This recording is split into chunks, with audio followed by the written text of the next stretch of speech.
Hello and welcome to an all-new episode of Anime Brain Freeze. We are your happy springtime hosts. I am John. And I'm CC, and this is the show where we review all the anime series from the previous season we did and didn't watch start to finish. Apologies, dear listeners, I know we're 1 week late, and that is my fault, as usual. If we had adhered to our regular schedule, we would have had a new episode last week. But as things go, I went on a small vacation over the Easter weekend, and thus we had to postpone to today. John already kicked my ass for that. No, he didn't. I mean, I don't know about that, but it kind of worked out anyway, since there were some shows that hadn't quite started yet. So yeah, that's true. Anywho, let's not waste any more time, because it's the beginning of a freshly baked anime season, like we already hinted to. So before we get into our first review for winter season, which we're also going to do this episode, we have to take a quick look at all the brand new shows that hit the air. And we'll do that momentarily in our sneak peeks. We'll help each other, 'cause you're my brother. We'll win no matter what the odds are. Alright, so here we are in the sneak peek, and it's a weird thing, because last time John had more shows than me, before that I had more than him, and now this time I have more shows than him again. So, apparently... Whoa! Yeah, it's weird. I don't know how that happens. But anyway, so since I have more shows on the roster than John does, I'm gonna start off with 2 shows I checked out the first episodes of, and then we're gonna take turns. And I hope it will work out alright. We'll see. Anywho, so the first show I took a look at from spring season 2017 is the second season of Berserk. Yeah. Oh boy. What to say about Berserk that I haven't already said in the review of the first season. You know what there is to say? Being a Berserk fan is suffering. Indeed it is. The show still looks like ass, total garbage, and yeah, it's painful to look at. What can you do? I mean, the story hits an interesting new chapter, because right in the first episode, Guts confronts Griffith, and we also get we get a sneak peek, so to speak, at a new important character from Guts' RPG party. And yeah, so that's cool. Like, I know where the story goes already, of course, because I've read the manga. But I'm looking forward to see it in motion in a way. I just wish it, would look better than it does. There seems to be more hand-drawn stuff in the show, but that doesn't really help it, because that makes the CG more jarring and everything. What can you do? But I'm still looking forward to seeing the show, if only for actual voice acting, hearing those characters talk, and not only reading their speech bubbles on the page. So there's that. So let's see where this goes. Anyway, so yeah, that's that. And the next show I checked out, which I didn't expect I would, kinda, because I felt like, even though I enjoyed the ending of Naruto, I thought I would be kind of done with that franchise at that point. But I checked out the first episode of Boruto, Naruto Next Generations, which is all about... Yeah? We call that Stockholm Syndrome. Yeah, I guess. So this is all about Naruto's son, Boruto, dumb name. I guess it's supposed to be Bolt, because, Naruto's father used like a lightning jutsu and everything, and haha, I get it.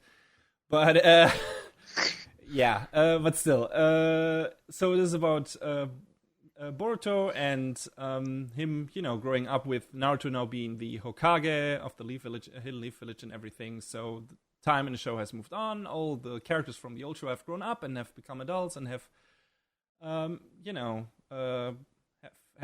have kids now, and grown their own little families and everything. So that at least is one of those interesting things of the show, to find out, wait, whose kid is that? what who's that guy, who's that guy's face made of? Like, who of the old cast is mixed into that face? That's very interesting. Like I said, I wasn't sure I wanted another Naruto show, and also the creator of Naruto, Kishimoto, is not at the helm for this one. I think he didn't write the manga or anything. So I first checked out the Boruto movie, and I enjoyed that greatly. I thought that was a interesting, semi-interesting but very enjoyable action romp. And yeah, I had more fun with that than I expected, and also with the first few episodes of the show. Like, I was kind of afraid that they would tread very similar ground, like in terms of characters and everything. And in parts they do, it starts off with Boruto hitting school, just like Naruto did and everything, and starting up at Ninja Academy and everything. But the interesting part is in Boruto being a very different character to his old man, because, he starts from a very different outset. Like, Naruto was this, isolated kid because of him harboring the Kyuubi spirit and everything, and being like this kind of cursed child. And, his sole mission was to make everyone acknowledge him, and acknowledge him as a human being and as a person and as a, his actual identity and everything, and not see him for the monster that, he housed within him and everything. And, he wasn't good at making friends, and he wasn't a talented ninja student or anything. And Boruto is pretty much the exact opposite. Like, he has, this very well-known father, which makes him kind of popular immediately. And he's very talented in the ninja arts and, knows what he's doing. He's a bit more, I wouldn't say reserved, but collected and everything. So, yeah, he's a lot different than his father was at his age. They still share a certain amount of brashness, and being a bit loud and everything, but, they're different characters, and, they have different goals in life. Naruto turns out not to be, like, the best dad. Who knew? Shocker. Yeah.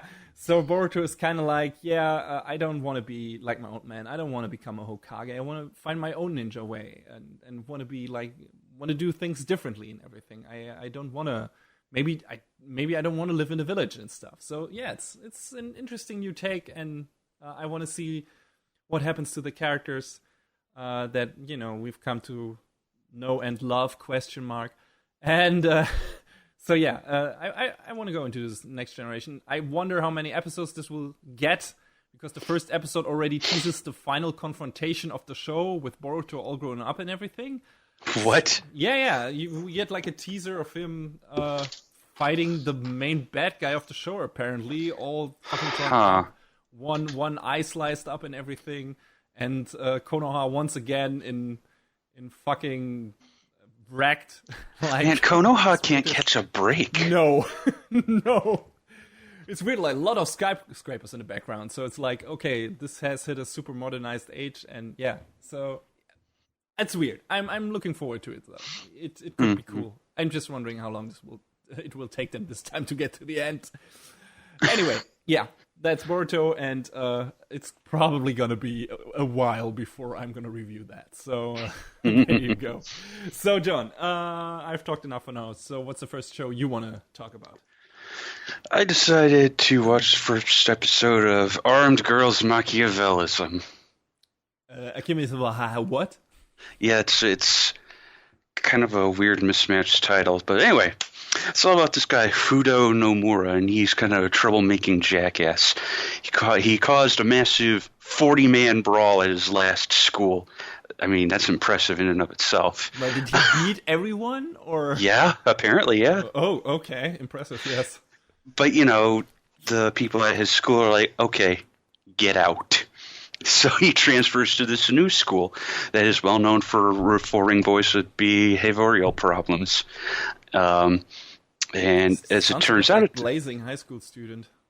Okay. This new school is one where the girls are allowed to carry weapons.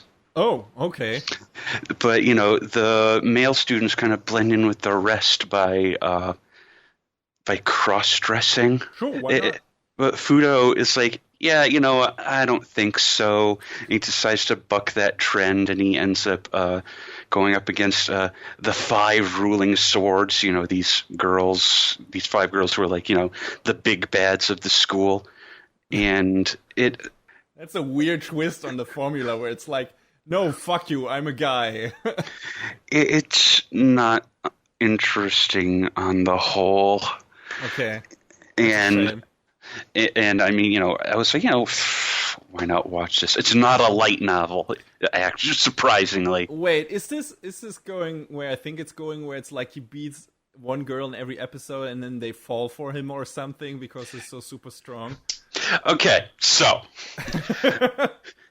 I want to say that this show's intro sequence, I love it. It's super good. It's got a catchy song, strong visuals, and great establishing shots. But at about 3 seconds in, the harem flag is up. All right, there we go. And I mean, I'm watching another show this season that we'll get to that is ostensibly also a harem, but the characters are actually interesting. Okay. So, Armed Girls Machiavellism is at its core an action show. And the fight between Fudo and this girl Rin in the first episode is like, it's not poorly animated. It's just not interesting to watch. Okay. And I feel like that sort of sets the tone very poorly for the rest. Because, again, I don't think there... camera perspectives or anything. Yeah. I mean, I feel like there's nothing terribly offensive about the show, but it didn't really... I didn't feel like it was worth sticking around for. So, I guess it's an instant drop for you then. Yeah, pretty much. All right. Well, instant drop for the show. Thumbs up for the intro sequence because it's super freaking good. Well, I'm going to take a look at least at that then. I guess, okay, the next show I'm going to talk about that's probably not a drop for both of us is My Hero Academia Season 2. Yeah. Yeah, so after the events of the first season finale, which had, our startup heroes face against a powerful force of villains and barely escaping with their lives, the next big thing in store for them is an internal school sports / tournament battle competition, which means I'm immediately on board, all in.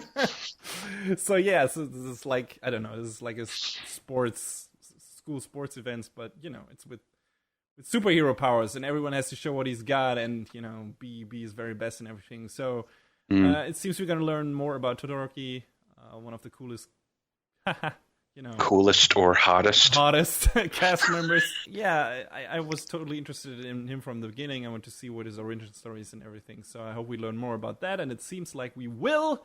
And Deku, our main character, also seems to be dedicated to finally show the world his true potential. Some of that being attributed to that his mentor, All Might, has, now that he went all out, when facing off against the villains to protect his students, he has now even less time where he can actually transform into his, powerful form and, actually use his powers. I think he's down to 5 minutes now or something. I don't think it was quite that short, but it is short. It's very short. So yeah. So time is a ticking. Deku has to master his fucking powers and make an impact and become the hero that he's destined to be. And we're gonna follow him. And also, this season apparently has not 13 but 24, 26 episodes. Yeah. So that makes me very happy, and I'm looking forward to each new episode. Of course, one of my and your favorite shows from past seasons. So go Bones. I kind of feel like it's a weird crutch to fall back on so quickly with a tournament, but I mean, it at least is a good vehicle to be able to show off all of the characters and their abilities a bit more. Yeah, and if any show would have done that, it feels like this show, because it's like the epitome of standard shonen, just just pulled off incredibly well. So I wouldn't say I was surprised that it happened so soon. I would have been more surprised if it happened, like if it didn't not happen at all. It's like, okay, that's true. Yeah, it's like, okay, this was bound to happen. Like you said, it's kind of surprising that they already went for it, but it's not like, okay, wow, why would they do that? No, this was bound to happen. So well, yeah, I mean, I knew it would be the way rather sooner than later, I think. So why not? Yeah, I mean, I knew it would be somewhere in there. I just wasn't sure, where it would fall. Is all. It's not like it's an all tournament arc. It's it seems like they will have like these it will be a bit sports themed. So, which makes it more interesting. It feels like a bit like Hunter x Hunter in that regard, because they had also like a small tournament thing during the Hunter exams in that show. But first they had to do some different adventures and do an obstacle course and collect badges from other participants and everything. So capture the flag thing. So it feels like that, and that's cool. That's always interesting, and to see the characters that have worked together before see clash, for prize money and everything. So looking forward to that. My Hero Academia season 2 definitely already recommended, and you will hear a review of that in due time. In due time. So what's next on your list, John? Sakura Quest. Oh boy, here we go. This was the big PA work show that I'd been waiting for since Shirobako. I mean, absolutely no one was tweeting about it. Certainly not at Miles Express 999. So the show follows the story of this girl, Yoshino Koharu, and she wants to work in the bustling metropolis of Tokyo. She's fresh out of college. She's got a whole bunch of interviews lined up, and she can't find a job worth a damn. Doesn't that sound like a story that everyone can relate to? Raise his hand. Da-da. Womp womp. So in a case of mistaken identity, she's called up by this talent agency that she did like contract work for in the past, and it's like, hey, you have someone who wants to call you out to basically work as the face of this remote town's tourism bureau. And I say mistaken identity because apparently the woman that they were looking for, the kanji in her name is written very similarly. Yeah, that's how it turned out. So, oops. So Yoshino basically gets called out to this town in the boonies called Manoyama, and she's like, wait, you want me to do what now? You want me to basically revitalize your town? And it turns out that this is a year-long contract, and she doesn't want any of that. Mm-hmm. So, she concocts this plan to get out, and she makes a deal with the head of the tourism bureau, this guy KADO, and he's like, okay, if you can achieve this very much impossible task, you can go back to Tokyo. It doesn't happen. Of course not. So she kind of reluctantly takes on the role of queen so they can sell the town as this like micronation to draw in attention. Mm-hmm. And she teams up with other girls. They each have their own talents for like helping draw attention, activate the tourism there again.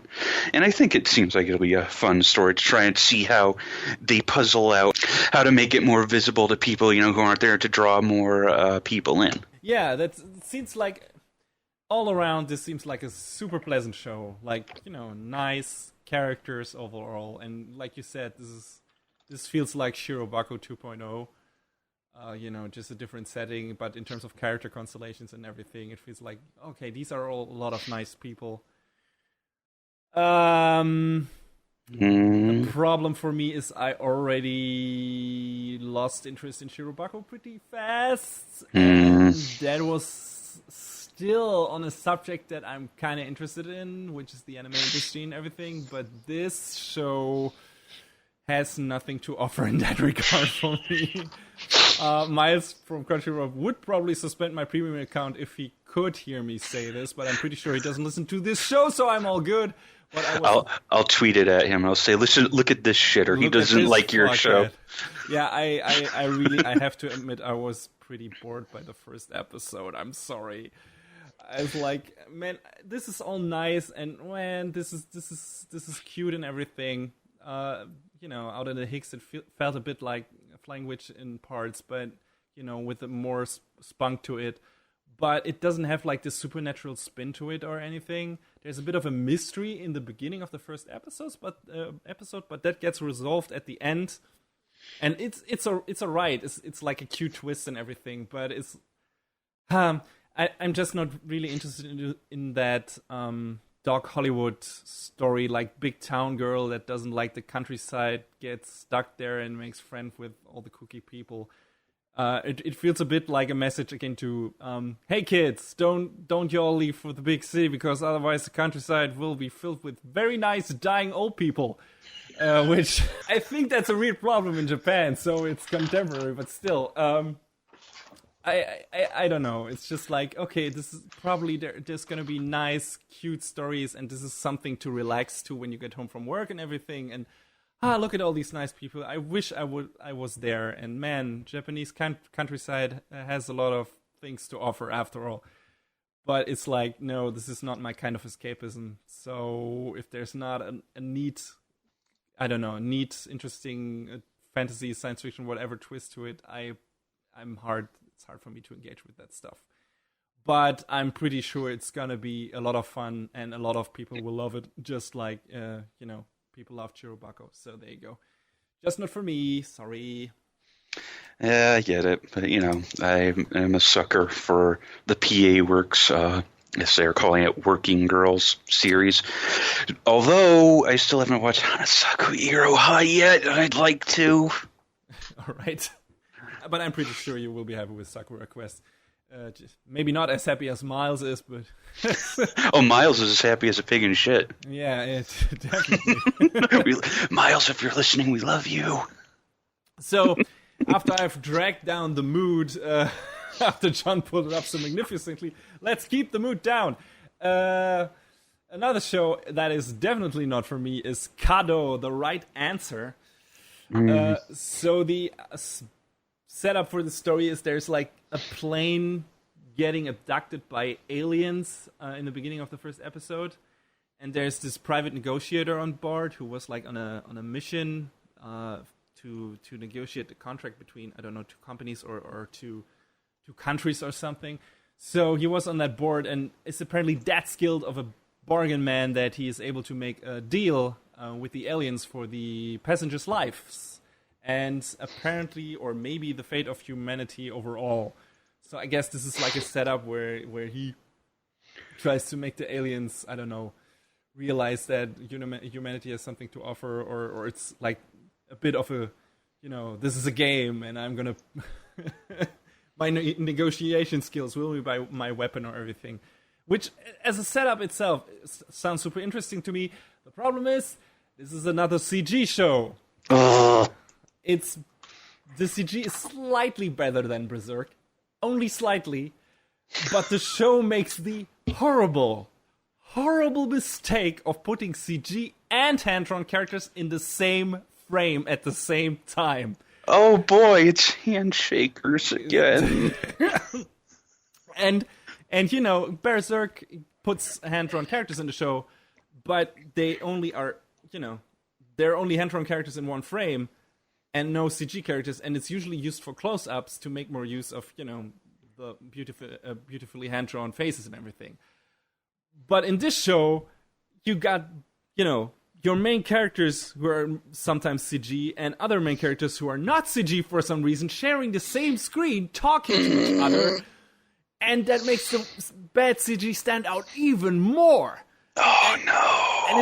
And it's like the creators of this show are yelling at you. Look, our CG is so amazing, you can't tell them apart. Yes, we fucking can, all the fucking time. You morons! What a 10 out of 10 show. Yes. Pre-ordered the Blu-ray already. God damn it! It's like, okay, this could be a cool story. Could be amazing, but I can't watch it. It's too distracting. Every time I'm looking at frame, okay, this is a CG character, this isn't.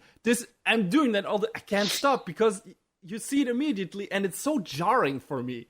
It's so super jarring, and I don't know why they did it. If they really think that their CG looks so amazing that you can't tell them apart, because you fucking can. Everybody can. Wake up, Japan. Holy shit. Anyway, that's a hard drop for me. I just wanted to bring it up because it was very irritating experience for me. So there you go, and now you know why. John, save me and tell me about another show you watched. Well, let's let's talk about everyone's favorite.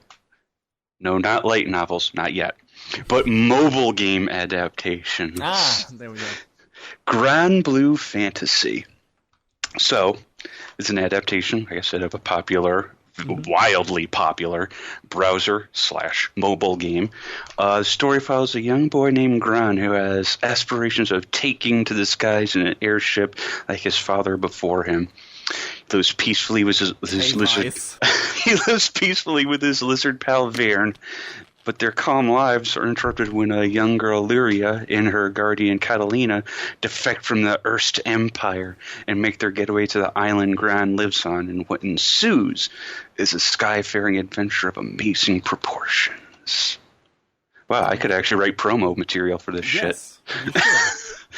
But yeah, I mean, I understand one thing about this show, and that's where all of the gotcha money from the game has gone, because I think the show looks legitimately really, really nice. Okay, that's interesting, because that is my main gripe with that show, actually. Oh boy, here we go. No, I think the backgrounds look great, and the animation is also really good. The problem is the character models for me, because I think the line work is horribly messy. In a lot of frames, this looks like the characters look like bad Photoshop cutouts, in my opinion. Like someone didn't have a grasp on how to properly use the magic brush tool, so basically me. But as you can tell from our fucking YouTube thumbnails. But anyway, it's just another thing. It's like, man, this could look beautiful, and I can't say anything about the story because so far it seems pretty standard fantasy fare, which is not a bad thing by all means. I like that stuff, but it's like I'm looking at these character models, and it's like, why does that look so weird? Why is there like these weird spots between the lines that shouldn't be there? It looks like someone, I don't know, just probably didn't cut out that character model. It looks weird. So apparently that doesn't bother you too much, or I don't know. You don't see it? You don't, or it doesn't jump out at you? I played the game for a while myself, so I guess I just kind of got used to the somewhat sketchy art style from it. So it doesn't bother me so much. That's cool. But I mean, the game and the show are kind of a wonder to me because it's got like a lot of the same stuff from like Final Fantasy 6 and 9, Lost Odyssey. So whoa, oh, okay. I didn't know that. That's cool. Like music by Nobuo Uematsu, the art director is Hideo Minaba. Did Nobuo Uematsu compose the soundtrack for the anime series as well? Yes, he did, alongside Tsutomu Narita and Yasunori Nishiki. So, yeah. Oh, that's nice. But yeah, I mean, the basic setup was interesting enough for me, but like I said, again, the artwork is so jarring for me. Like, I can't concentrate on what's happening in the actual show and in the story and everything because, you know, I'm always looking at the character and was like, this doesn't look right. So that's probably just, you know, my mistake. But I mean, it's flaw. Not. I wouldn't really call it a mistake or a flaw. It's just, you know, you weren't, you know, as familiar with them from the game. Maybe. Yeah, maybe I'll check out one or two episodes and get used to it, so we'll see. I mean, I think it's just them trying to emulate that style.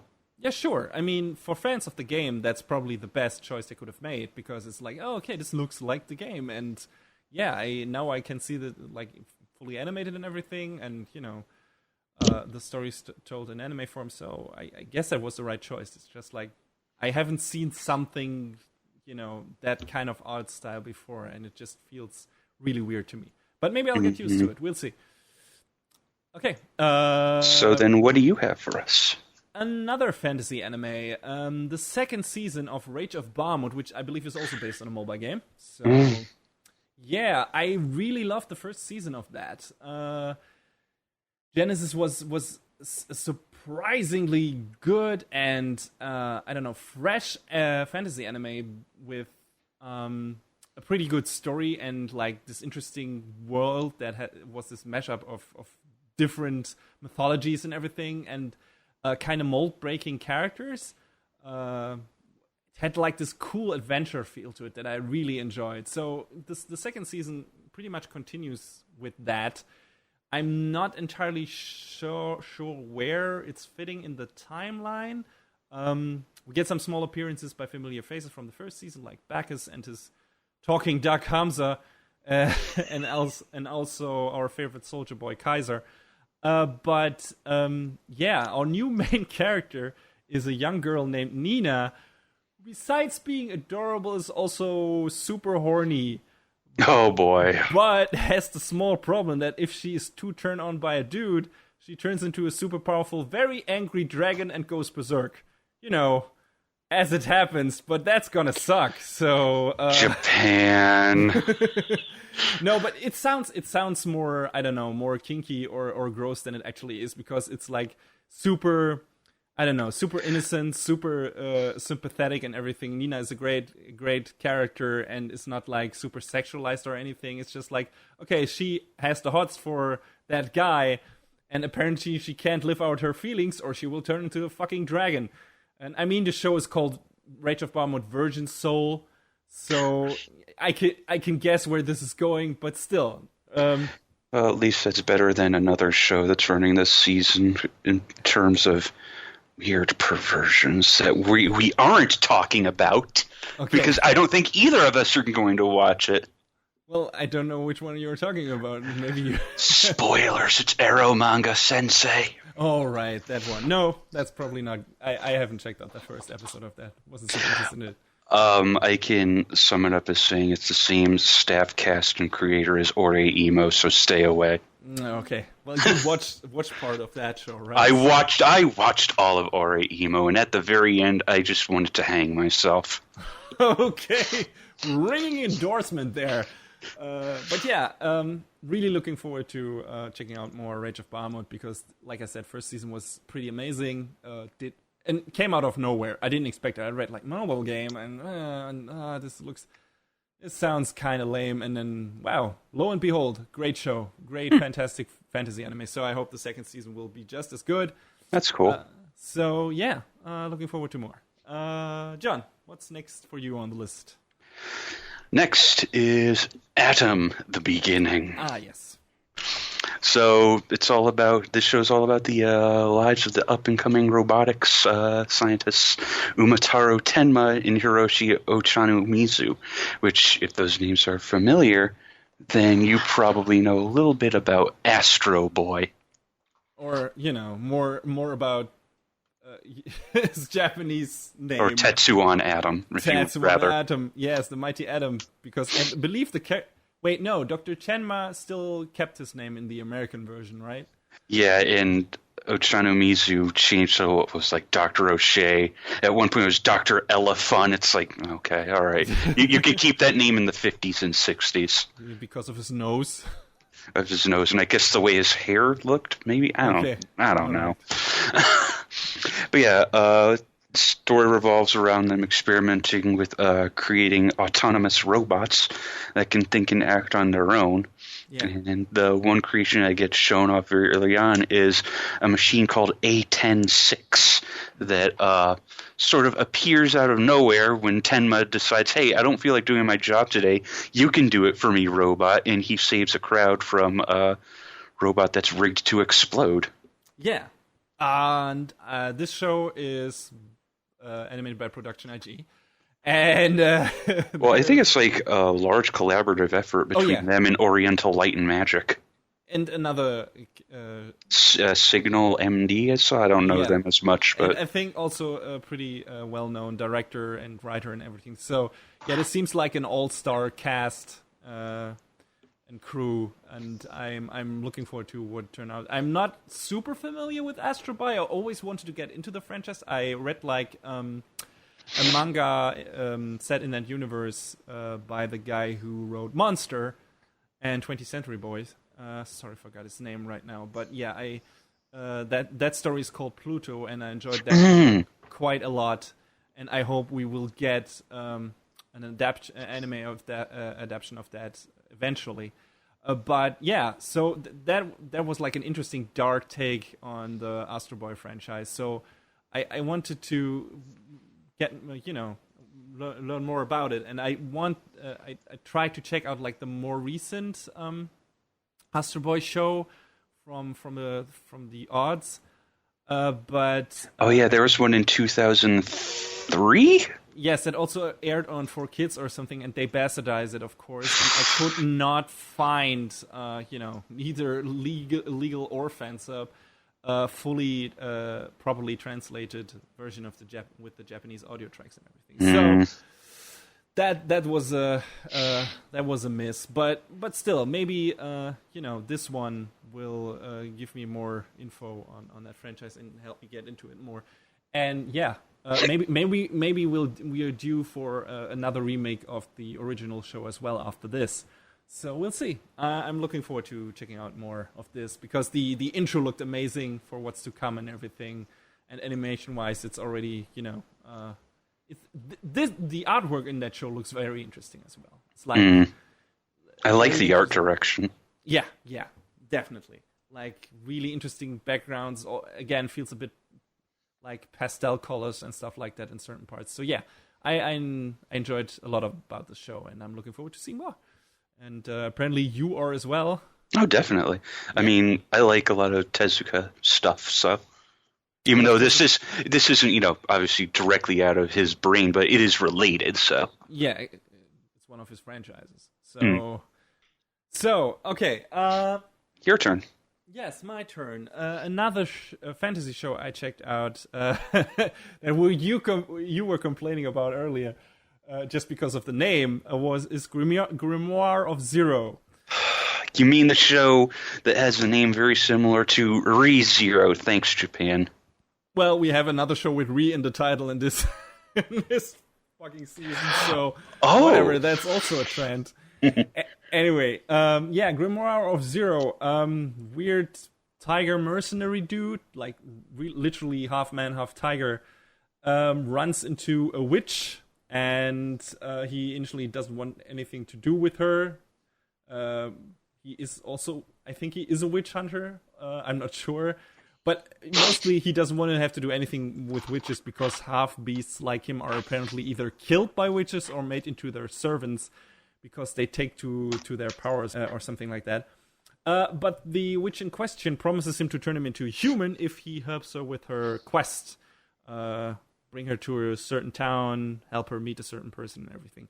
So after, he begrudgingly agrees, to help her because he wants to be human and everything. And yeah, they take on their journey, off on their journey. And it's cute. It's like... it has a bit of a it's not as dark as Berserk or anything, but it's like this big burly dude and the small witch, and they go on a quest together, and you don't know what that entails yet, and there's probably some conspiracy and darkness lurking in in the shadows and everything. But yeah, it's cool. The beasts.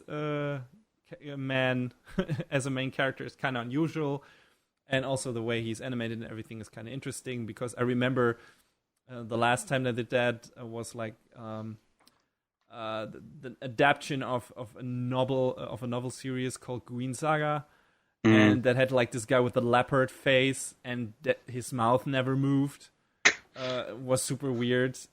So you mean it was like King from Tekken? Yeah, exactly. But I think that Gwyn Saga might have been inspiration for King from Tekken, actually. So there's that. But no, he looks very cartoony. He looks, just like cartoon tiger, or a big burly mercenary guy with cartoon tiger face and cartoon tiger hands and everything. So I don't know. It's got this nice cartoony feel to it, and I like his dynamic with the witch character and everything. They make a fun pair, and yeah, it's got a very cute ending animation and everything, where she every time he is sleeping, she's crawling up to him and trying to sleep on his chest because he's so furry and warm and fuzzy. And he's like, "What the fuck are you doing? Get off me!" And at the very end, this is repeated like 2 or 3 times. And at the very end, he's like raising his head, and you see he's like pissed, but then he gets back. He just lays back and it's like, what the fuck? I don't. He's just like, I don't care anymore. Yeah, whatever.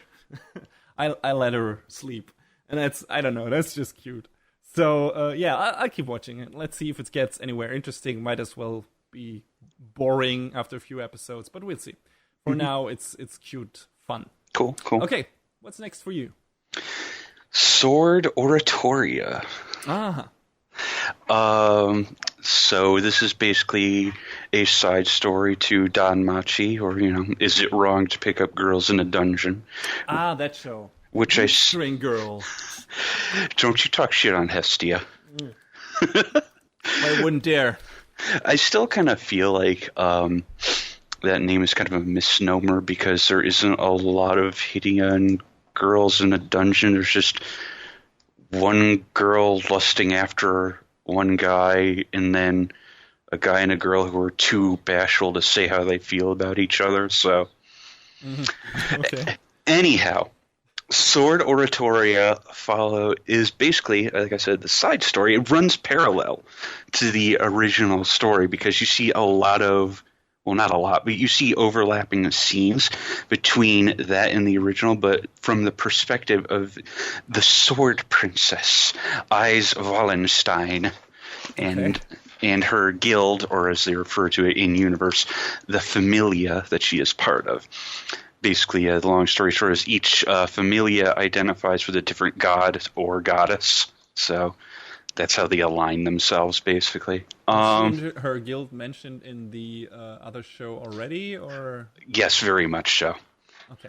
So it's well established. I feel like my big problem with the first episode was that it's been a while since the last show that, they kind of were like, hey, you remember all these guys, right? Good, let's go. And it's like, wait, hold on, stop, put on the brakes a bit.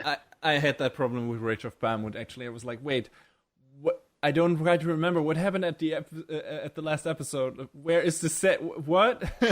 What happened to the characters?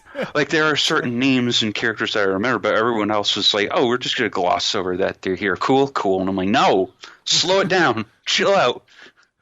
But it's... I don't know if I would say it's equally as goofy as the first series, but it has its moments of goofiness. So it's good to see that it's still not really taking itself too seriously.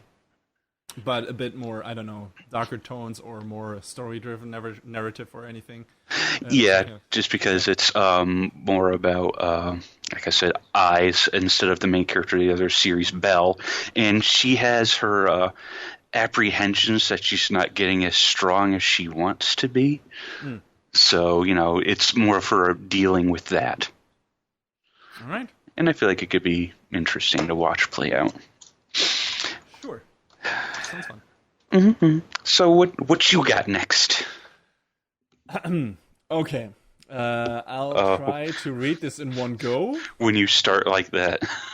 So the title of the show is "What do you do at the end of the world? Are you busy? Will you save us?" Yes, I've heard about this. Yeah, you could just call it Suka Suka for short. Yeah, of course. Yeah, that's what I'm gonna do actually. So this is again a fantasy show, which is set maybe, I don't know, in a post-apocalyptic fantasy land, maybe Earth, I don't know. So it's about this human boy who seems to be immortal and the last of his kind because humanity apparently got completely destroyed, killed off, whatever, obliterated, and he's the last one apparently and immortal for some reason.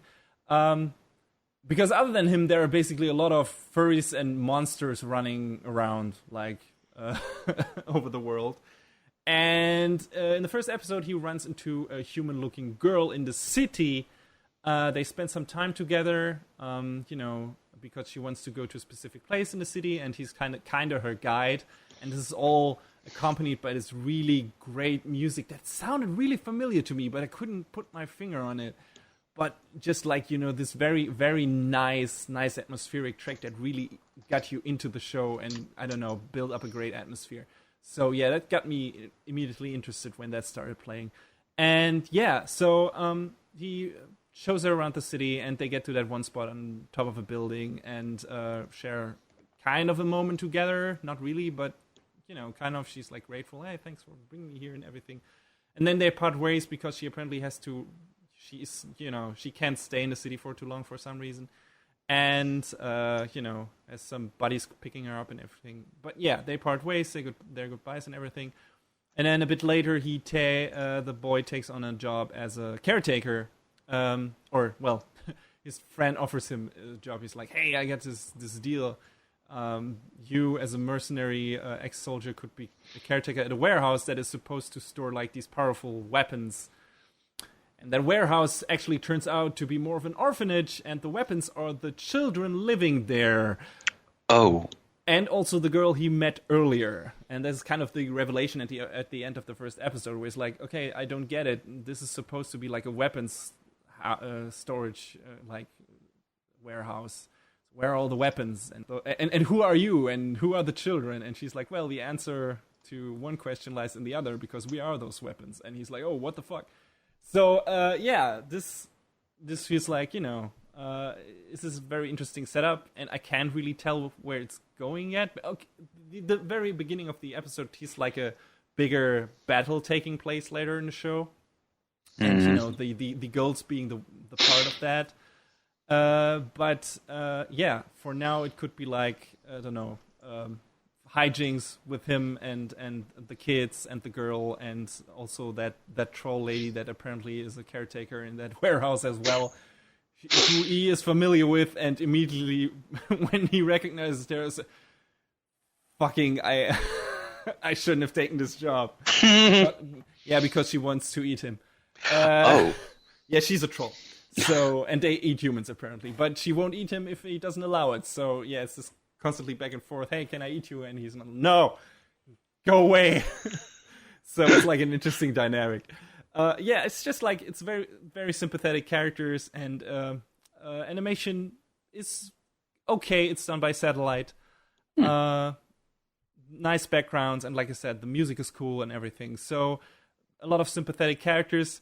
Could be something like Black Bullet, but I hope it won't share its off-putting sexual undertones. That was something I really didn't like about Black Bullet. I enjoyed that show, but man, I could have done without that. So I think we all could have done without that. Yeah, so yeah, we'll see where this goes. For now, it seems to be like, okay, here's this dude, and he's gonna take care of the girls in that house and everything, and I hope it doesn't go the harem route. So we'll see where it goes. I for now, I'm willing to give it the benefit of the doubt, because the like I said, the first episode was really strong, and good setup and everything, and seems more sympathetic and more, I don't know, interested in the comedy bits of that, and then maybe later get into the more action and darker tones of the story and everything. But yeah, for now I'm interested. I'll have to get used to that super long title. But maybe I'll just say Suka Suka. And but yeah, so far it seems like a cool show. Cool. So what's next for you? So speaking of harems, and speaking of light novels, Saekano, How to Raise a Boring Girlfriend Flat. That's also a long title.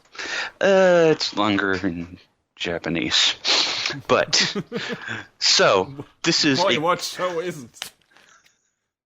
I'm pretty sure the longest title I can think of off the top of my head isn't even an anime. It's I know there are light novel titles that are like, holy shit, you need to take a breath while saying it.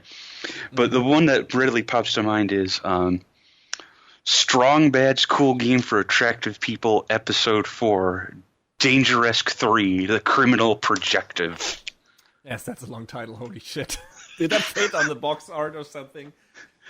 It didn't need to fit on box art because there is a downloadable game. All right, yeah, super.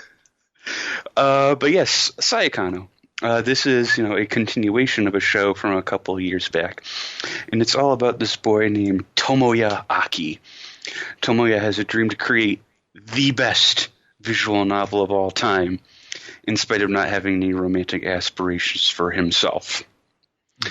He meets this like dream girl, Megumi Kato, and he desires to model her as the heroine of his game. Except that Megumi is like a very plain, ordinary girl who has, initially no interest in this whatsoever. No interest in the game, no interest in romance, be it for herself or her fictional self. And Tomoya kind of brings in some other unwilling help, like his best friend Eriri to help do make the art, an upperclassman named Utaha to help with writing the story, and his cousin Michiru to write the music. Now, straight away, it's basically, look at all this harem bait. Why can't I hold all of it? Why can't I hold all this harem bait? But in comparison to Armed Girls Machiavellism, like I was talking about earlier, the characters have personality and they play off each other in an interesting way. Like Eriri is Tomoya's, childhood best friend. So when Utaha enters the scene, instantly she, without saying in so many words, but she might as well, is basically like, don't you fucking lay a finger on him. Okay. And that sets the precedent. But, she's also, every single one of the characters also operates under, like a pseudonym for their doujin works. So Eriri doesn't want to openly admit that she has read some of Utaha's work and likes it. So it's just a whole bunch of clashing ideals between these characters who get along for the sake of making this project happen. And it shouldn't be as interesting as it is, but I really like the characters, and I think it's a lot of fun. Sure, sounds like fun. Mm-hmm. I mean, if the character work is good, like, that can save an entire show.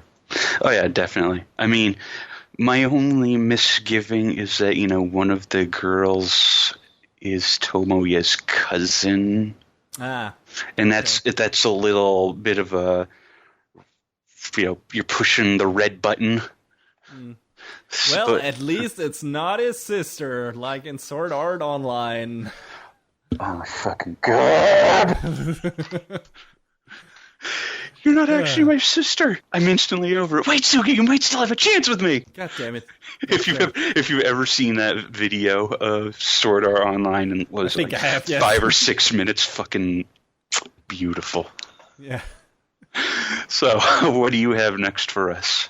I'm pretty sure a show you also checked out. Recreators. Yeah. So this is like this pushes the fate buttons, as in it's like this fun action battle royale, akin a bit to the Fate series, just not with classic historical figures incarnated as servants, but typical characters from manga, anime, and games that exist in the real world of that show. I mean, the manga series and game series do. And the characters from those series then get transported over to the real world in that show, and apparently are destined to fight each other. So the main character of the show, forgot his name. Sota. Yes, he plays like this game, one of his favorite games, and then suddenly is transported to this fantasy world, apparently, and watches the character from the game fight another character, and then... Well, I think in that instance, it was him watching a show. Or... Yes, right, he was watching the anime. Right, yeah. Right. Elemental Symphony of Vogel Chevalier. Yeah, and the main character from that anime, her name is... Celestia, right. And they get... I don't know how it happens, but they by accident get transported back to the real world. His tarot seems to be responsible for that for some reason. But yeah, and she's not the only one. they pretty much immediately get into a fight with this weird army-looking magic witch girl, whatever. And she's might be one of the the reasons why this is happening. We don't know yet. What we know is that it's well animated, and the fights look pretty damn great. Mm-hmm. And the music is by Hiroki Sawano, so it's a win-win. Like this hits on all of the right notes. Like, I think I said on Twitter something like, it's the dream crossover of IPs that don't actually exist. Yeah. Exactly. And it seems like it'll be like a really fun sort of thing. Just, look at all of these things that we created and we're just kind of mashing together because we felt like it. And it's like, all right, sure. All of these characters are like, oh yeah, that is an amalgamation of characters from that and that and that, and it feels like, I don't know, a few manga creators got together and were like, okay, this is our headcanon with characters we never created or something. so yeah, but I'm cautiously optimistic, but we were kind of that hyped or psyched at the beginning of Altnoir as well, which pushed all the right buttons and had kind of the same, I don't know, composition in terms of what made it look good. I mean, it's the same studio and director, but I don't think it's the same writer, so. Well, okay, the initial writer for Altnoir was... Well, that was Urobuchi, but I mean after Urobuchi, I mean. Yeah, exactly, after the first three episodes, whoever took over then. So that's not the same guy. Mm. Okay, good. Well, then I'm hopeful that this might turn out better than Altnoir did in the end. So yeah, for now this is like a super fun action show, really good looking and everything. So, although really exposition heavy in its second episode, holy shit! Like the library girl is like talking for 10 minutes straight. I could learn a few things from her.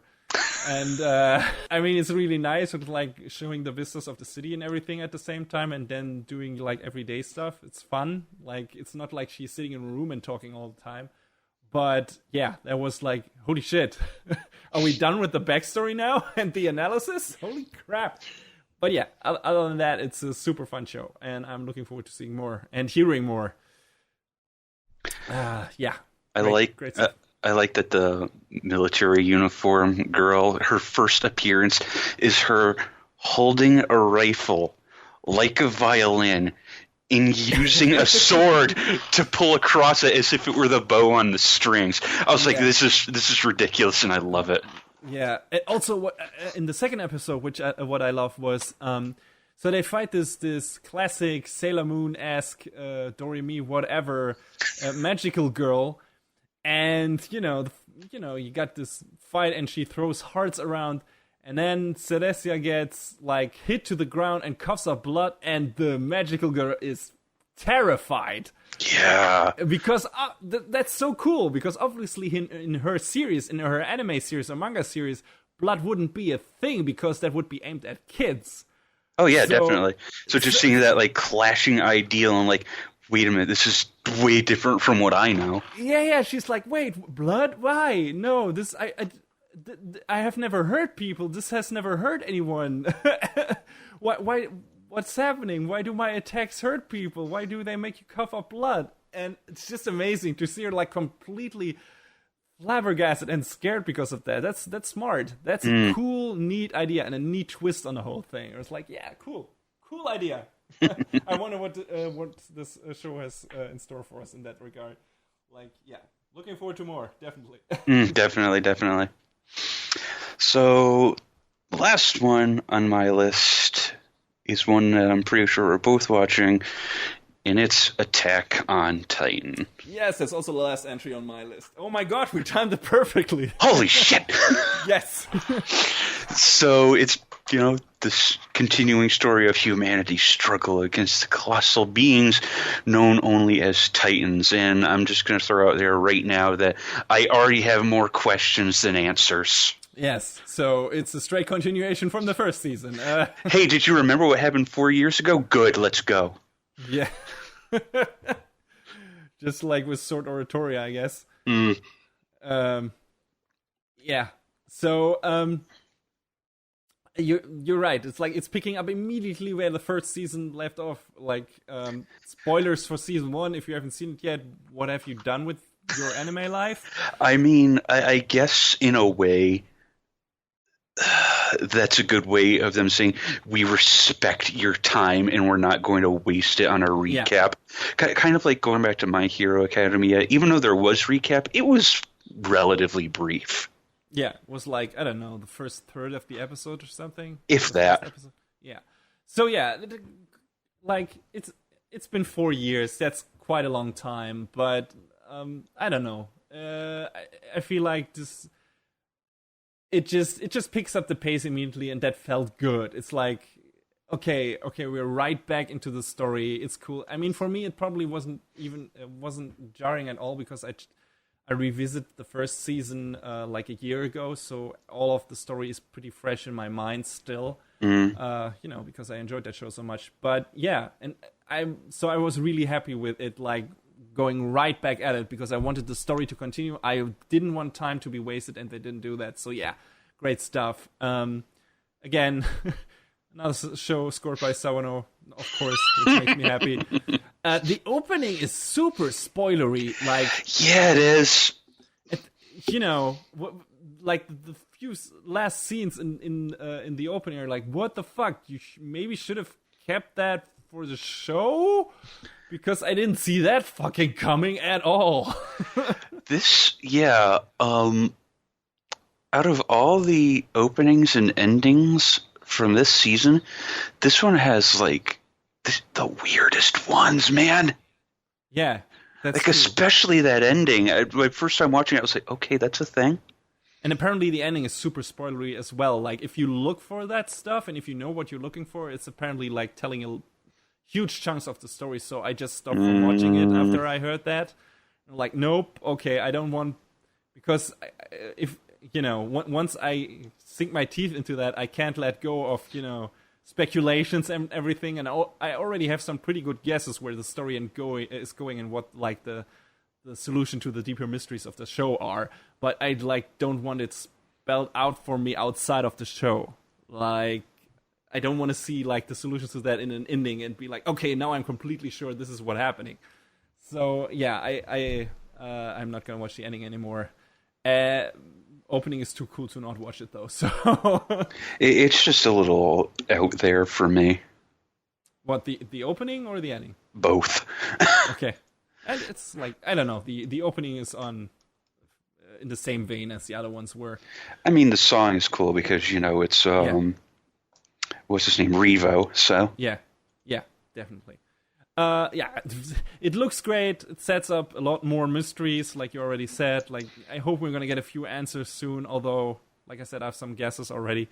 But yeah, I'm looking forward to each new episode like I did with the old show. It's just like this really impactful, very loud, very well animated, very emotional show with cool characters. One of my favorites getting a highlight episode in the episode in the second episode. Sasha is fucking great. Yeah, she is. Yeah, and that was a fantastic scene, man. So, Attack on Titan Season 2, the show still got it, and sadly, it's gonna only have 12 or 13 episodes in this season. Yeah. So I wonder if they're already preparing the third one. They're just gonna keep to 13 episode seasons for now. Either they have to be, or this season's going to move at a breakneck pace. Because I know they were saying, "Hey, we respect you. We don't want to waste your time with filler, so we're waiting to be like a decent chunk ahead before we start production on the animated side." Yeah, I assume they're just gonna do like season 2 of this, and then maybe wait another year this time around and not 4, and then do another 13 episode core or something. And maybe we'll get another season of Sarah of the End in between. That would be nice. Yes, it would. Yeah. So yeah, but Attack on Titan Season 2, definitely one of the highly recommended shows from us. And if you've not watched the first season yet, please do that, and then continue with the second season. Of course, we're going to review the first and second season. When the second season has finished, because we have not done a review of the first season of Attack on Titan yet. Sure, want to talk about that show. Anyway, I think that's it for us for the sneak peek, right? We're all done. Pretty sure, yeah. Yeah. So a lot of interesting new shows to check out. Maybe not all keepers, but we'll see how it turns out at the end of the season. What stays and what we drop. But we also still have our first show from winter season 2017 to review, and let's get into that right now. Let's do that.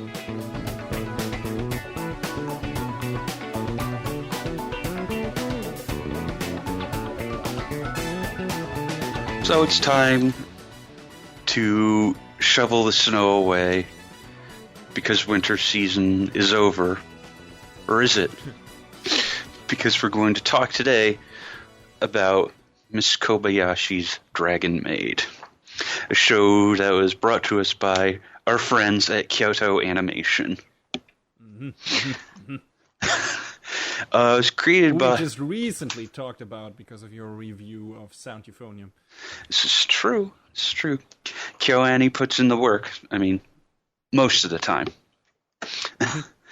But this is a show that comes out of the brain of a writer with the name of Cool Kyoshinja.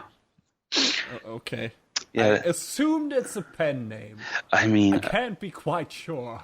I couldn't find any other name other than that, but okay, that's fine.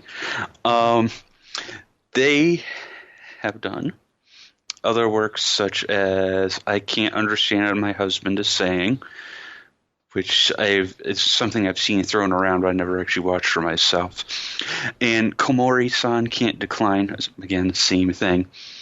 It was directed by Yasuhiro Takemoto, who is basically, as far as I can tell, one of KyoAni's in-house directors, because he's done stuff like Amagi Brilliant Park, Full Metal Panic, Second Raid, Fumofu, Lucky Star Hyoka, Free, or one of the Free movies, I think, Chunibyo, Haruhi, so he's been around the block a bit. Yep. With music by Yuka Yamada, who's worked on stuff like Aikatsu, No Non Biori, New Game, Samurai Warriors.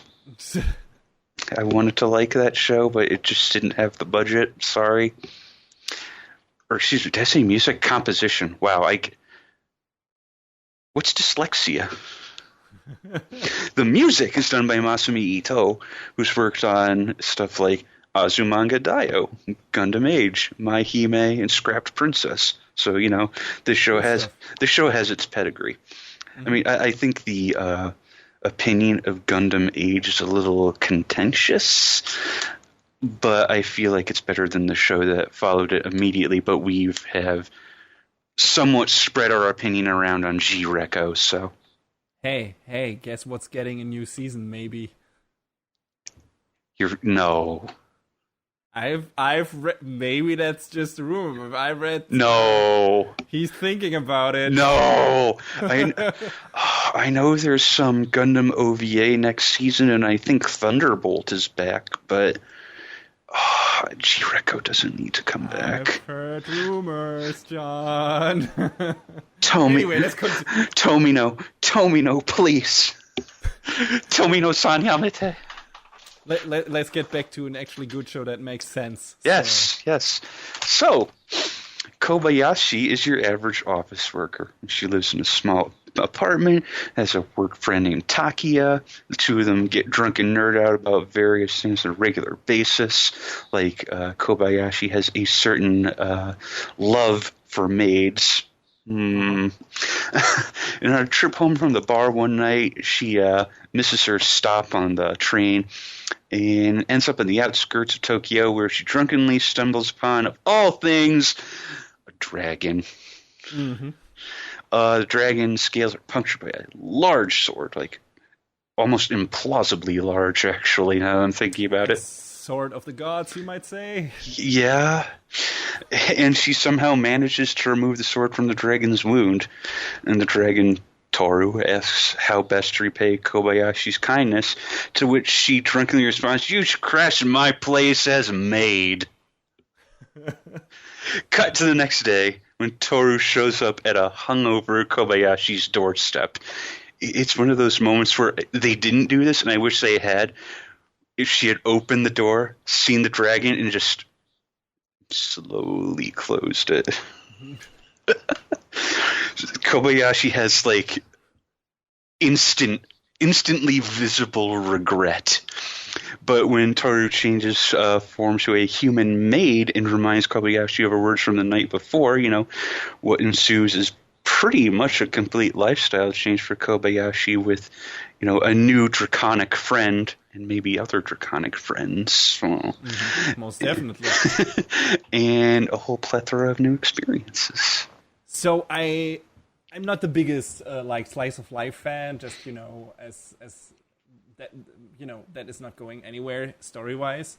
So I was a bit of reluctant to checking out Dragon Maid because I was assuming that's where it was going, and that's kind of what it is. It's like it's a story about the characters in that show like growing together, and especially Toru and Kobayashi. And later, the little girl dragon Kana becoming like this family, this surrogate family, and it's. I didn't expect to connect to that show so well, but it was like it was really endearing to me. I looked forward to each episode and just wanted to see like what the characters are up to and how they're growing more together in this episode, and. That continued on, and there was also this there were always small hints at what happened to Toru. Why was she pierced by a sword? Like, what happened in the other world? What was her like there? Like, and there are always small hints sprinkled throughout the show at what that was, and a few short minutes here and there where you see Toru in her dragon form in the other world, and later on you get a bit of an emotional payoff that also relates to her life in the other world and everything. Mm-hmm. But mostly the show is concentrating on developing these characters and showing the dragon characters getting used to human life, becoming more human, and like I said, Toru and Kana and Kobayashi become this family, and also the other dragons that turn up, creating their families in different parts. And I was like, I don't know, that resonated with me. That was that could have been super boring, but all these characters were so endearing and funny, and the stuff that happens was so outrageous sometimes, and so just so hilarious. And I did not expect the show to have that much fun with the show, but KyoAni worked its magic again. It's not. I didn't feel like it was super. I don't know, deep or anything, or did teach us anything super new about humanity or stuff like that. But it's like, oh yeah, that's a neat perspective on that stuff, and I don't know, just really nice character stories in a lot of the episode, and a lot of the things in there were just super heartwarming. I don't know, do you agree? Oh yeah, I went into this show expecting it, to be goofy, but I wasn't expecting to have a very serious case of the feels several times throughout. But I feel like just because, the interactions between the characters, they felt meaningful. Yes. And that's what really drew me in. And it's a weird thing because the setup for the show is totally ludicrous. Yeah. Right? But the emotional core is so earnest and so strong that every time these characters interact with each other, they feel very real. They feel very like, okay, this is what these characters would do. This is what these characters would say to each other. Like the relationship between Kobayashi and Toru feels like this really nice, beautiful, slowly developing thing that just makes you happy to look at and gives you warm and fuzzy feelings inside. It's like, it's really nice. And I don't know, if you watch like the first episode or something, like, oh god, this is gonna be a fan service show or something. Fan service is in there, yes, mostly in the form of, what's her name? That Lukoa. Yeah, I mean, I like her. She's goofy, but I feel like she might be distracting for some. Yeah. It's like, most of the time it's not overbearing, only when she is around, maybe. And even then, it's not like, okay, it's a one-note joke. She has big tits, ha ha ha. And has, the Shota character, who's also named Shota, I think. Yeah. A little on the nose. Who she's kind of trying to seduce or something, but still, it's not like, it's not offensive or anything, and it's not like the main part of the show, and it's also, it doesn't really detract from what makes the show great, and what's the emotional core of the show, and that it's like this, these characters living together. And I also think one of my favorite characters, Fafnir, which I didn't expect. Like, he's this super grumpy dragon who's in the beginning is like, fuck all humans, destroy them all, blah. And then Kobayashi's coworker gets him into Dark Souls, and his fate is sealed, and he gets addicted to video games. Super good. Oh man, Fafnir and Takia are great. And the episode, like the one bit in one of the episodes that like focuses on them and their daily life, that was so, I don't know, so great and so heartwarming. And the resolution Fafnir draws at the end in terms to humanity and his place in this world is, I don't know, it's just great. It was like, that felt nice. You're a good guy after all, and everything. So it's just a nice statement on, I don't know, on relationships and why they are important, and what makes them special, and how people benefit from them and everything, and how forming relationships and learning new things and meeting new people helps you grow as a person and experience new things and everything. Because, like you said, these dragons crashing into Kobayashi's life completely changes her lifestyle, and she has to get used to that. It's not all like, sunshine and rainbow, because some of the stuff, that comes with, moving into a bigger house and everything, and,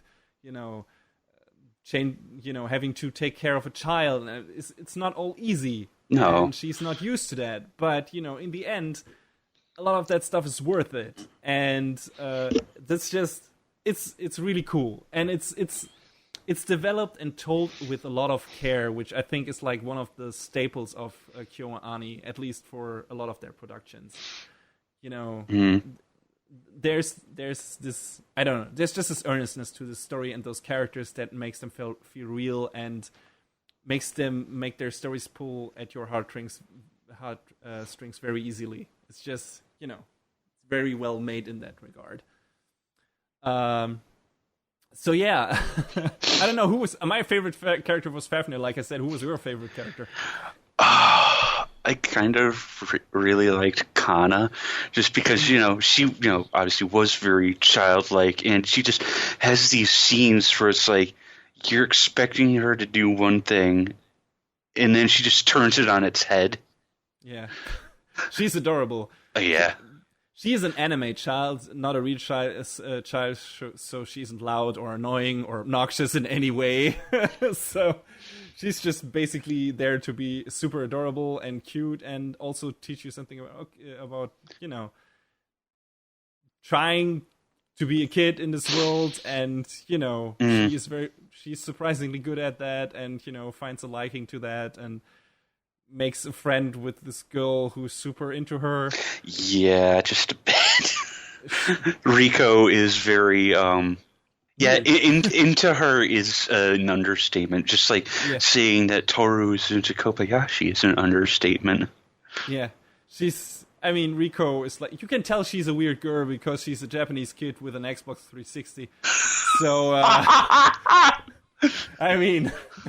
that's all you need to know. Anyway, yeah, Toru and Kobayashi, the centerpiece of the show.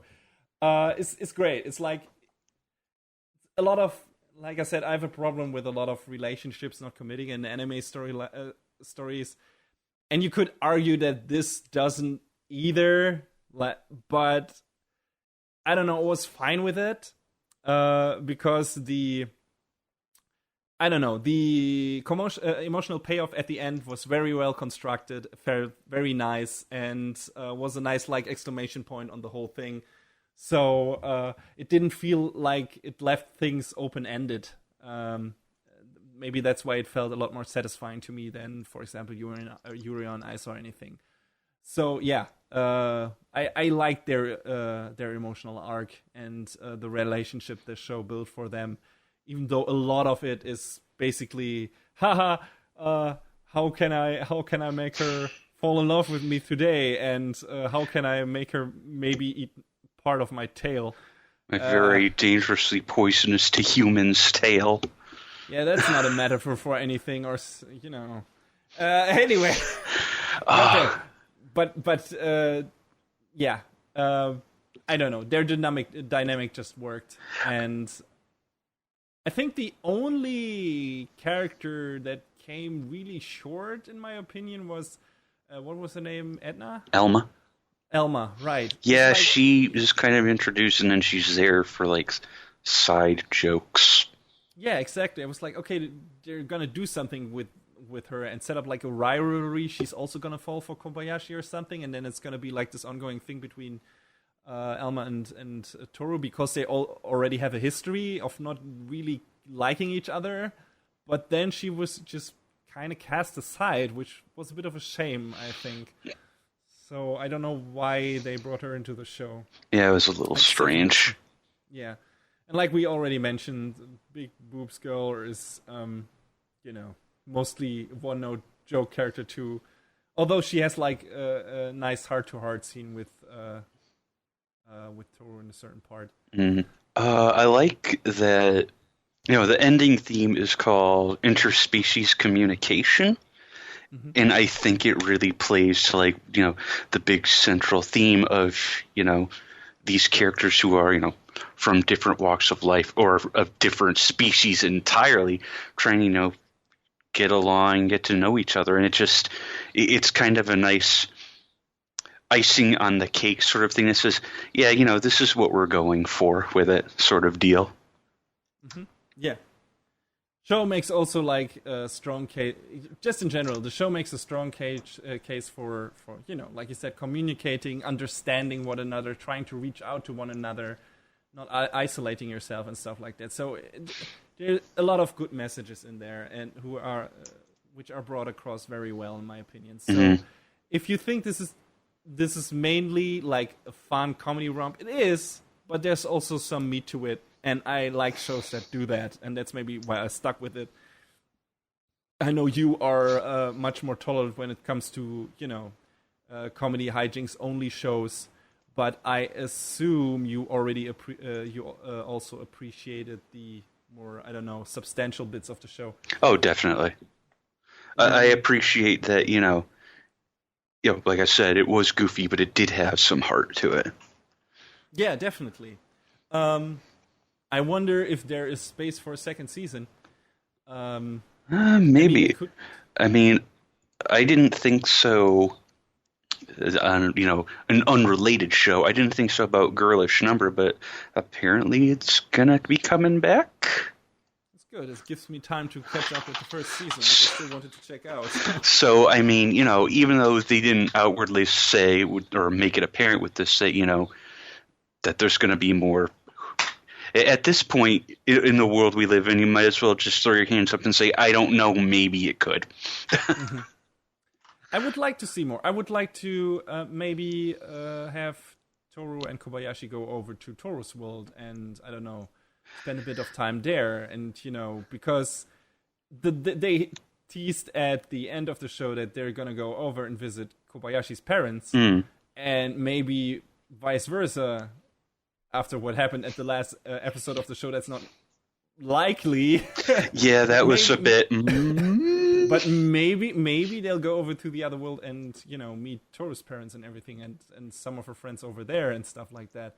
And this is also one I didn't mention that before, but that's also, I like shows that have like this kind of underlying melancholy to it, and the Dragon Maid is another one of those. What was the last one I mentioned that on? Oh yeah, Macross Delta. It's like it's a cute love story, but there's also this melancholy underlying it because what was the main girl's name? Freya.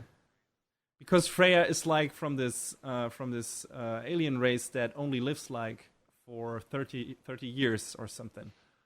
So it's like, okay, these characters are in love, but they won't have much time living together because it's just different time spans. And it's the same in this because Toru is basically, I don't know if she's immortal, but dragons live a lot longer than humans, and that's one of the things that, you know, the dragons, also other dragon characters sometimes mention to Toru, and it's like, hey, do you really want to, you know, build this relationship? Do you really waste your time on a human? Because, you know, Kobayashi is gonna die way before you, and is this worth it? You know, doing this, and this is that underlying tone and that feeling that's in the background. And it's like, yeah, this is all cute and everything, but this is maybe not gonna have a happy ending. We won't see that ending. I doubt it, but it's like there's like this slight sad note to it that makes it a bit more substantial, and it gives it a bit more weight, and I like that in shows like that, and I appreciate that this show didn't ignore that either. Like, you know, use this ludicrous fantasy setup and, you know, this weird idea about a dragon and a human falling in love, and, you know, the fantasy concept in that, and, you know, bring that make this like a kind of bittersweet love story, mostly sweet, but, you know, like I said, with a slightly sad undertone. And I wonder if they, you know, if there's a second season, if they're gonna explore it a bit more. Maybe put a bit of drama in there. Like, there's not a lot of drama in the show. Like, a bit more in the final episode, due to certain circumstances. But mostly it's comedy, good comedy. Like, not super loud comedy or anything, but there are really, really, really a lot of comedy high points in that show. So, I don't know. I can recommend this show to anyone, I think. What would you say? Oh, yeah, definitely. I think I feel like it's a show that I don't know if everyone would be able to get on the level with it, but I think a lot of people would definitely enjoy it just because, you know, it has that comfortable mix of the familiar and the supernatural, kind of like another KyoAni show, like Kyokai no Kanata sort of did, where it had, you know, a lot of crazy supernatural stuff in there, but it was grounded in like our world. Yeah, a very human show as well, I assume. Yeah. So I haven't watched that. And so is Dragon Maid. Like I said, despite being populated by dragons and, you know, being this ludicrous fantasy setup, it's a very, very human show. Yeah, it depends on what you're looking for. If you're looking for a heavily story-driven anime, this show might not be for you. I usually look for those kind of shows as well. Like I said, I'm not the biggest slice of life guy, but in this case, and because they were sometimes hinting at, you know, there being a bit more story there than, you know, most of the episodes are letting through, that, you know, that kept me going. And then, of course, the characters and, you know, the jokes and everything were good. So, yeah, give it a chance if you think that the fan service is enough for you. You know, don't worry. Like I said, it's not overbearing. It's here and there, but it's not super invasive or anything. So, and not offensive at all, in my opinion. There are definitely worse fan service shows, and it all feels like it comes from a good place, even though it might be a bit too overzealous in certain parts. But, you know, it's not like this is gross or this is really, really icky, and I feel bad watching this. That never happened to me, and I usually am pretty sensitive to those things, and am willing to drop shows on the spot when they get into a weird direction. think the only show where I didn't do it, and I don't know why, maybe because the action parts were so good, was in Black Bullet, like we already mentioned before, because that show went into pretty gross places, and I was like, yeah. But anyway, yeah. Black Bullet was kind of one of those shows where you just kind of grit your teeth and see it's at the end. Yeah.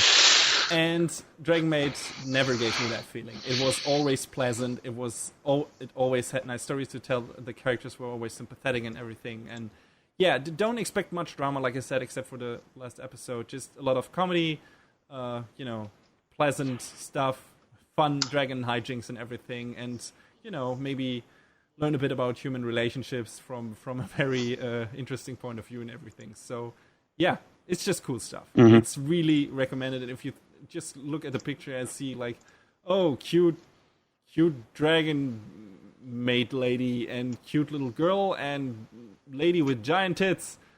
No, this is not for me. Please give it a chance, because it is a genuinely fun show. Yes, it's genuinely fun. It's genuinely good, very entertaining, and I think it's definitely worth a watch. And not a long show either. So yeah, please check it out. Kobayashi's Dragon Maid, thumbs up for me. And John? Very much thumbs up.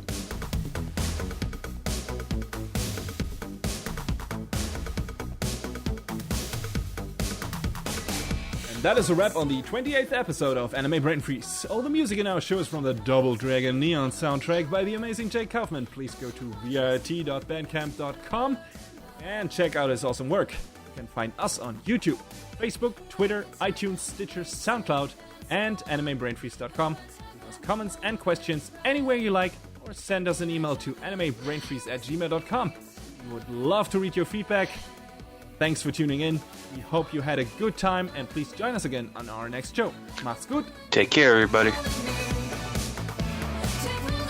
Next time on Anime Brain Freeze. A harem, but not exactly what you expected. Then we dance with the devil's son. And then stage a coup in a truly tasty kingdom.